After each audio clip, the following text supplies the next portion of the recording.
تھا حضرت سیدہ عائشہ صدیقہ رضی اللہ تعالی عنہا ارشاد فرماتی ہیں کہ شعبان کی 15ویں رات تھی، یعنی شب برات کی رات۔ فرماتی ہیں شعبان کی 15ویں رات تھی، میں نے اچانک نظر ڈالی تو حضور میرے بستر میں تھے، پھر میری نظر پڑی تو حضور نہیں تھے۔ میرے دل میں گمان آیا، خیال آیا کہ شاید کسی اور زوجہ کی طرف حضور کا میلان تباہ ہو گیا ہو، وہاں تشریف لے گئے ہوں۔ فرماتی میں اٹھی باہر گئی تو نبی کریم علیہ السلام جنت البقیع میں تھے، قریب ایک جگہ پہ حضور دعائیں مانگ رہے تھے۔ فرماتے میں گیا تو حضور فرمانے لگے، ابو بکر کی بیٹی تو نے کیا گمان کیا کہ اللہ کا رسول تیری حق تلفی کرے گا؟ عرض کی حضور آپ مالک ہیں، کہیں اور جانا چاہیں تو میری طرف سے پابندی نہیں۔ کہتی ہے وہاں کھڑے کھڑے میرے رسول کریم نے بیان فرمایا، یہ ترمذی کے لفظ ہیں۔ حضور نے فرمایا عائشہ یہ شعبان کی 15ویں رات ہے، مدینے میں سب سے زیادہ بکریاں بنو کلب کا قبیلہ پالتا تھا۔ فرمایا آج کی رات بنو کلب کے قبیلے کی بکریوں کی تعداد کے مطابق اللہ میری امت کے لوگوں کی بخشی فرما دے گا۔ یہ وہ رات ہے۔ جناب عائشہ صدیقہ رضی اللہ تعالی عنہ نے بات رات کو سنی تنہائی میں نبی پاک سے، رات کو تنہائی میں حضور سے سنی، سویرے جناب عائشہ نے کل امت کو بتائی۔ اگر یہ بات اہمیت والی نہ ہوتی تو بی بی صاحبہ آگے روایت کرتی، یہ کتابوں میں آتی، یہ لوگوں کو بتاتی۔ حضرت عائشہ نے روایت کیا اور مولا علی شیر خدا نے تو کھل کے کہا، ابن ماجہ میں حضرت علی سے پیار کرنے والوں کے لیے الگ عنوان، مولا علی نے کھل کے فرمایا شعبان کی 15ویں رات کو رات عبادت کرنا اور سویرے روزہ رکھنا۔ حضرت علی کے لفظ بائی نہیں سیاستہ میں، رات کو روز عبادت کرنا، دن کو روزہ رکھنا۔ ویسے تو رب کریم ہر روز تہجد کے وقت پہلے آسمان پر نزول اجلال فرماتا ہے اور لوگوں کو فرماتا ہے کوئی بخشش مانگنے والا؟ اور فرمایا ہر روز تہجد کے وقت یہ اعلان ہوتا ہے، پر شب برات کو نا شروع رات سے یہ اعلان شروع ہو جاتا ہے۔ ادھر دیکھو میری طرف، مغرب سے اعلان شروع ہو جائے گا۔ اللہ کرے آپ کو سمجھ آئے، اللہ کرے آپ کو، اور بھائی یہاں بار لوٹ سیل لگ جائے، یہاں ابھی سیل لگ جائے، 5000 والا جوڑا 1500 میں تو رش ختم ہوگا۔ اور بھائی اگر یہ لگ جائے، چلو یہ تو دور کی بات ہے نا، ہم تو لنگر والے لوگ ہیں، اگر لنگر کا اعلان ہو جائے کہ بڑا تگڑا ہے، بڑا تگڑا، ہمارے ہاں تو شادی کی روٹی کھلتی ہے تو لوگ آخری روٹی سمجھ کے کھاتے ہیں، تو شاید اللہ ماشاءاللہ یہ آخری ہے، اس کے بعد نہ ملے گی۔ جب اعلان ہوتا ہے اور دعوت ہوتی ہے کہ کھلا ہے جی کھاؤ، کیا حشر ہوتا ہے، کیا انداز ہے۔ مولا علی شیر خدا حدیث روایت کرتے ہیں، رنگ کیا ہے؟ فرمایا باقی راتوں میں نا تھوڑا سا پیکج ہوتا ہے، تھوڑا سا، آخری حصے میں رات کے شب برات کو نا رات چڑھتے ہی اللہ پہلے آسمان پر جو اس کی شان کے لائق ہے نزول جلال فرماتا ہے، اور پہلا جملہ یہ فرماتا ہے کوئی معافی مانگنے والا؟ اللہ کرے آپ کو سمجھ آئے، یعنی معافی دینے والا کہہ رہا ہے چلو آؤ ادھر آؤ ذرا معافی مانگو، میں معاف کرنے آیا ہوں، مانگو معافی۔ ہے کوئی معافی مانگنے والا؟ معاف کر دیں گے۔ اور آپ فرماتے ہیں ہے کوئی رزق مانگنے والا؟ وہ جو بڑی درخواستیں دیتے پھرتے ہیں نا مختلف اداروں میں، وہ ایک درخواست نا کل شب برات والی رات بھی دیں۔ اللہ کرے آپ کو سمجھ آئے۔ وہ جو کہتے ہیں نا بڑی بڑی کمپنیوں میں نے اپلیکیشن جمع کرائی ہے تو کہیں کام نہیں بن رہا تو نسخہ دے رہا ہوں، ایک اپلیکیشن کل رات بھی جمع کراؤ انشاءاللہ کام بن جائے گا۔ اور میں نہیں کہہ رہا، مولا علی شیر خدا فرما رہے ہیں، اور وہ خود نہیں فرما رہے، وہ نبی پاک کا فرمان نقل کر رہے ہیں، اور وہ رسول اللہ صلی اللہ علیہ وسلم کی بات نہیں بیان کر رہے، وہ کہتے ہیں رب فرماتا ہے کوئی روزی مانگنے والا؟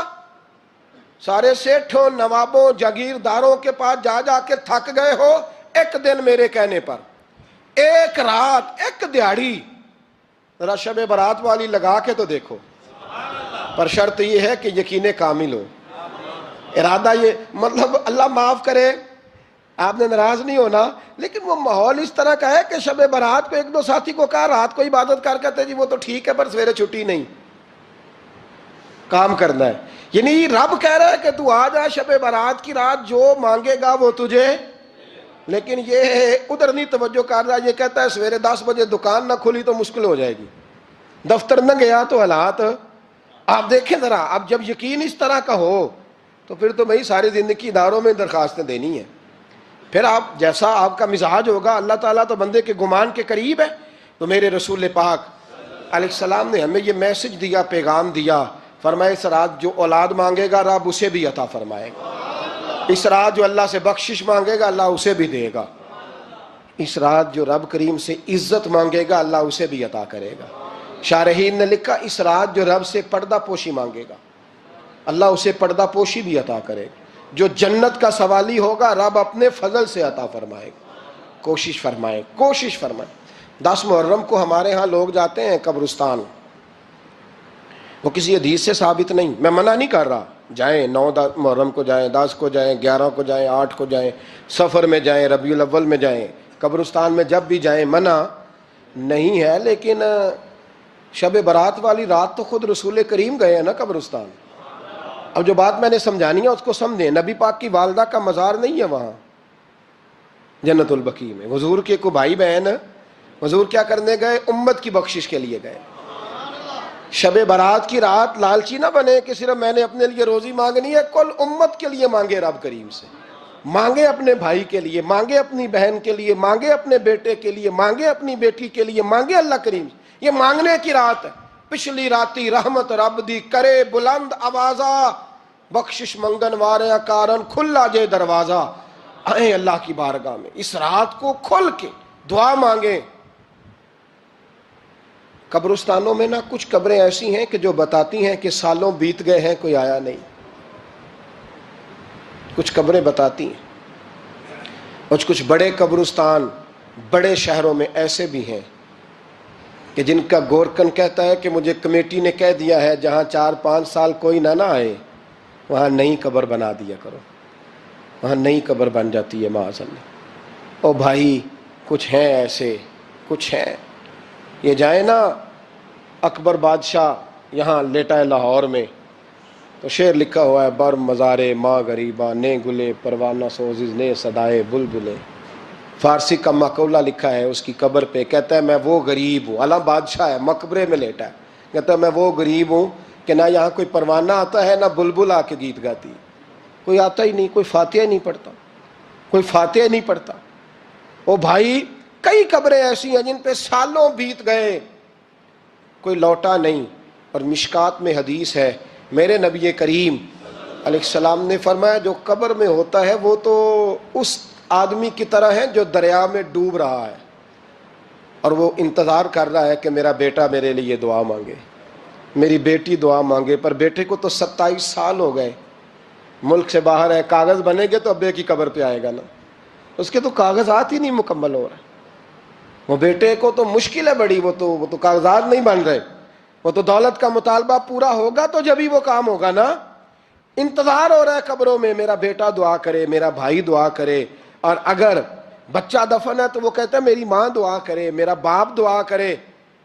کوشش کریں شب برات بعد از مغرب یہ رواج پیدا کریں، یہ رسول اللہ کا طریقہ ہے صلی اللہ علیہ وسلم۔ قبرستان میں جائیں اور جا کر کے وہاں اللہ تبارک و تعالیٰ سے دعا مانگیں کہ یا اللہ جو اس قبرستان میں لیٹے ہیں وہ بھی، اور جو آج تک کلمہ پڑھنے والے دنیا سے گئے وہ بھی، اور جو قیامت تک جائیں گے وہ بھی، اے اللہ تو سب کی بخشش فرما دے۔ اللہ کی رحمت کو محدود نہ کریں کہ صرف مجھے بخش دے، اسے کہیں یا اللہ کل کی بخشش فرما۔ ساری امت کے لیے دعا کریں، شب برات کی رات نفل پڑھیں۔ ہمارے ہاں محفل ہوتی ہے ہر سال الحمدللہ، بڑے شوق سے بڑا خوبصورت ہم اہتمام کرتے ہیں، لیکن میں اکثر دوستوں سے کہا کرتا ہوں کہ جن کو اکیلے میں نفل پڑھنے میں مزہ آئے وہ اکیلے میں پڑھیں۔ کتنی کھلی بات کر رہا ہوں، میں پابند نہیں کر رہا کہ آپ یہاں آئیں گے محفل میں آئیں گے ضروری ہے، بھئی آپ کو اکیلے میں مزہ آتا ہے نا، کچھ لوگ تنہائی میں ہو تو دل زیادہ لگتا ہے، وہ تنہائی میں کریں اللہ اللہ کوئی عرض نہیں، لیکن کچھ ایسے ہیں کہ نعت سنتے ہیں تو دل نرم ہوتا ہے، تقریر سنتے ہیں تو دل نرم ہوتا ہے، تو جن کا اس طرح نرم ہوتا ہے وہ مسجد میں آئے بات سنیں۔ کچھ کو سب کے بیچ بیٹھ کے رونا آتا ہے۔ حضرت سعدی شرازی فرمایا کرتے تھے کچھ لوگوں کے آنسو مجھے رلا جاتے ہیں، فرماتے ہیں کچھ کی آنکھیں دیکھ کے رو پڑتا ہوں، لہٰذا میں جب بھی ذکر کرتا ہوں محفلوں میں بیٹھ کے کرتا ہوں، تنہائیوں میں مجھ سے نہیں ہوتا، تو جس سے نہیں ہوتا وہ آئے نا، مسجد میں آئے، رات عبادت کریں، کل مغرب سے پہلے پہلے کام سمیٹ لیں سارے، اور مغرب کے بعد یہ رات شروع ہوگی، مغرب کے بعد ایک چھٹی کر لو اللہ رسول کے لیے، کر لیں گے انشاءاللہ تعالی ایک چھٹی، اور توبہ کی رات ہے، یہ توبہ کرنی ہے۔ توبہ کس کو کہتے ہیں؟ توبہ کا معنی ہے پچھلے گناہ پر پچھتانا، شرمسار ہونا۔ کہتے نہیں اے کاش میں نہ کرتا، اور وہ لفظوں میں نہیں، جملوں میں نہیں، توبہ رٹی رٹائی نہیں، شرمسار ہونا اور آئندہ گناہ نہ کرنے کا پکا ارادہ کرنا، اس کا نام توبہ ہے۔ دیکھیں اللہ تعالیٰ فضل کرے، میں نے پچھلے سال کہا تھا، پھر کہتا ہوں، مسجدوں سے نا شب برات کی رات، شب قدر کی رات چیخوں کی آوازیں آتی ہیں، لوگ اتنا روتے ہیں نا، رونا چاہیے، کم روتے ہیں، زیادہ رونا چاہیے۔ لیکن سوال یہ ہے کہ اتنا زیادہ لوگ شب برات کی رات روتے ہیں، کیا پھر سویرے بددیانتی ختم ہو جاتی ہے؟ جو رات مسجد میں کھل کے رو کے آیا ہے، اس کا پروگرام ہے نا کہ اب ملاوٹ کبھی نہیں کرے گا، اب گاہکوں سے جھوٹ کبھی نہیں بولے گا، اب وہ بددیانتی کا معاملہ کبھی نہیں کرے گا، لیکن رات روتا بھی رہے اور سویرے پروگرام یہ ہو کہ میں نے پھر لوگوں کو فریب دینا ہے، داؤ لگانا ہے، تو اس نے توبہ کیا رات کے، یہاں بس یہ ایکٹنگ کر کے لوٹ آیا ہے، یعنی بڑی سجا بنا کر کے سوار کر کے رات توبہ کی۔ کیا مطلب ہے توبہ کا؟ کہ توبہ آپ نے کی۔ حضرت حسن بصری سے کسی نے کہا توبہ کیا ہے؟ فرمانے لگے توبہ یہ ہے کہ جس گلی سے رب نے تجھے منع کیا ہے دوبارہ پھر تو اس گلی میں نظر نہ آئے، تو نظر ہی نہ آئے، اور جس جگہ جانے کا رب نے تجھے حکم دیا ہے پھر تو دوبارہ وہاں سے غیر حاضر نہ ہو۔ اگر یہ پروگرام ہی نہیں، ارادہ ہی نہیں، بچے ایک دو مجھے کہنے لگے کل حضرت صاحب توبہ کے موضوع پر ہم نے گفتگو کرنی ہے تو کوئی باب بتائے کہاں پہ ہے، کچھ بچے شاگرد ہیں، کچھ مسجدوں میں جمعہ پڑھاتے ہیں۔ ایک نے مجھ سے کہا، تو میں نے کہا بیٹے پہلے مسجد میں جاؤ، 2 نفل پڑھو، توبہ کرو، توبہ کا ارادہ بناؤ، یہ رسم نہیں ہے۔ وہ نعت خواں بھی تو توبہ کر لینا جو شب برات کے دن لوگوں کو توبہ کرانے آیا ہے اور 25,000 کا سودا کر کے آیا ہے۔ تو آج اس کام سے تو توبہ کرنا، یہ نوٹ پھکوانے سے تو توبہ کرنا، یہ رسم ہے؟ ساری رات توبہ توبہ توبہ توبہ، یہ کیا معنی ہے اس کا؟ کیا مطلب کریں؟ امام غزالی فرماتے ہیں کہ ایک آدمی بادشاہ کا گارڈ تھا، سپاہی تھا، اس کا پہرے دار تھا، نگرانی کرتا تھا، بڑی وفاداری سے نوکری کرتا رہا۔ بادشاہ نے اسے تنخواہ کے علاوہ بھی بڑا نوازا، بڑا نوازا، بڑا نوازا۔ اسے بادشاہ نے بڑے الاؤنسز دیے، بادشاہ نے بڑا کچھ دیا، مکان دیا۔ کچھ سالوں کے بعد بادشاہ کو پتا چلا کہ یہ میرے لیے نہیں آتا تھا، اس کی تو میری کنیز پر نظر تھی،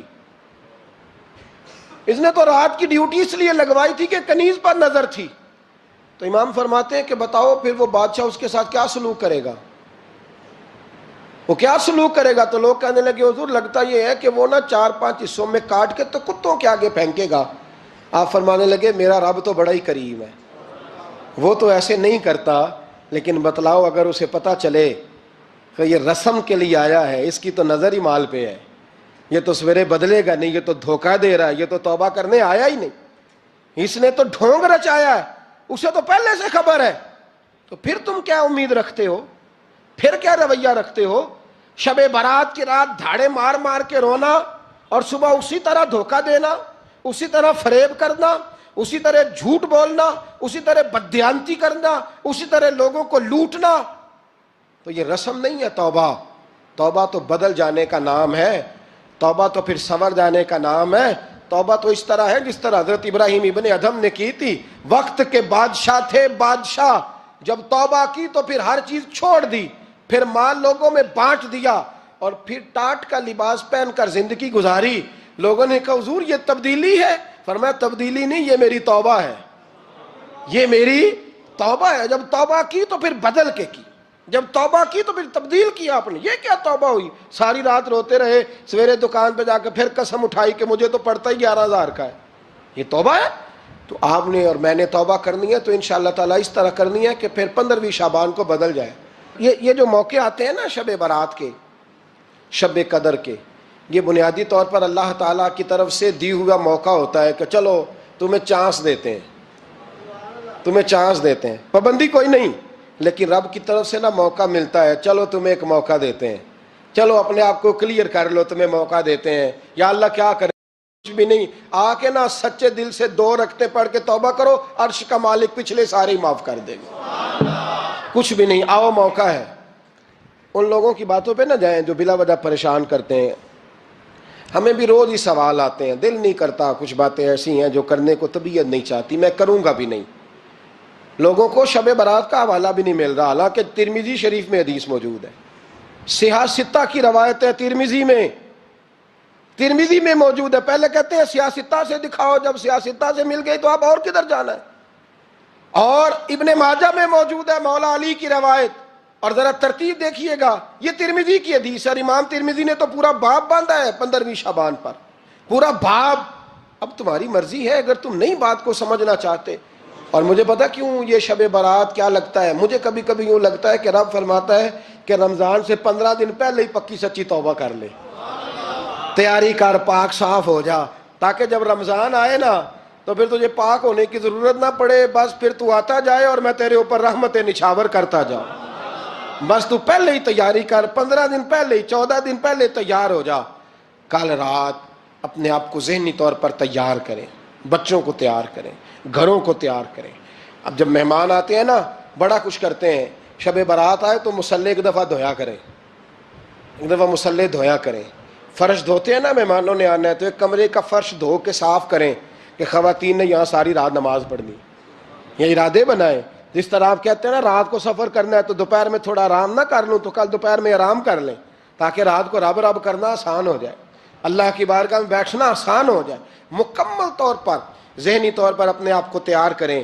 یہاں بھی محفل ہوگی انشاءاللہ، عشاء کے متصل بعد شروع ہو جائے گی، 12 بجے تک محفل چلے گی، پھر 12 بجے کے بعد نماز تسبیح پڑھی جائے گی، پھر 1 بجے پھر دوبارہ آپ کو اجازت دی جائے گی، کوئی انفرادی طور پر گھنٹہ سوا اپنی الگ سے کوئی عبادت کرنا چاہے تو وہ تب بھی ممکن ہو، جیسے آپ کو موقع بنے۔ میں کہہ چکا ہوں، لیکن وقت ضائع نہ کرنا، گولڈن چانس ہے، اس کو مس نہ کرنا، یہ شب نجات ہے، اس کے ضرور قریب جانا۔